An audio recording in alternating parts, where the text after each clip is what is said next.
Now, we mentioned Jack Ginnivan earlier, and he is part of a little brigade of small forwards who can cause a lot of havoc up there. Yeah, looking forward to Friday night at the Adelaide Oval. And it's sort of finals aren't dominated by the big key forwards very often, as much as I hate to say that. It's been dominated, and the first week of the finals wasn't either. And you look at this game, and they've got so many of them, Hawthorn, whereas I look at the Adelaide Crows, and just wanted to freeze this one. Adelaide Crows didn't have many players play well in that first week of the final, but you got McDonald, you got Watson, you got Moore, you got Ginnivan, and Butler, who was pretty good last week. So the issue for Adelaide is how they can hope, and the synergy they have. This was one of the great handballs from Connor McDonald in the finals, over the top to Jack Ginnivan. So the synergy that they've got between themselves is really, really strong.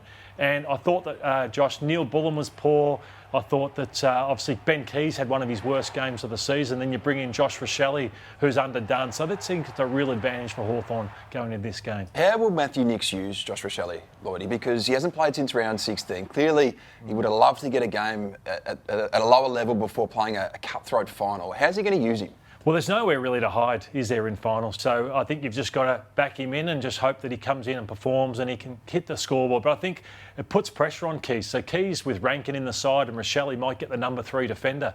Now he's getting number 1, and that's where Rochelle coming in at least might free up one of the other defenders. What about Adelaide skipper Jordan Dawson? Obviously an All-Australian this year, but he had a quiet first final, didn't he? Yeah, I think Dawson's the most important player for Adelaide, and I think John Newcombe is for Hawthorn. They're completely different players, and I thought the last time they met, that game you spoke about earlier where the Crows won by 13 or 14 points, you can't give him his left foot, and they let themselves down, the Hawks, a couple of times where you got to keep him on his right side, force him to kick on his right foot.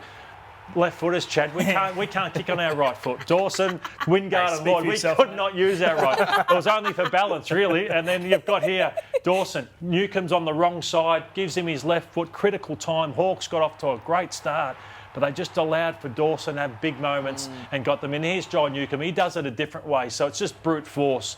So how they go about handling him. I think the Crows do have some big body players, but I think Newcomb's turnaround in form, Nat, since... I was concerned about him midway through the year, thinking what's happened with John Newcombe, and I think since he clashed with Jeremy Howe was off concussed, he got up and was best man on the ground. I think Hawthorn's form been of the better because of John Newcombe.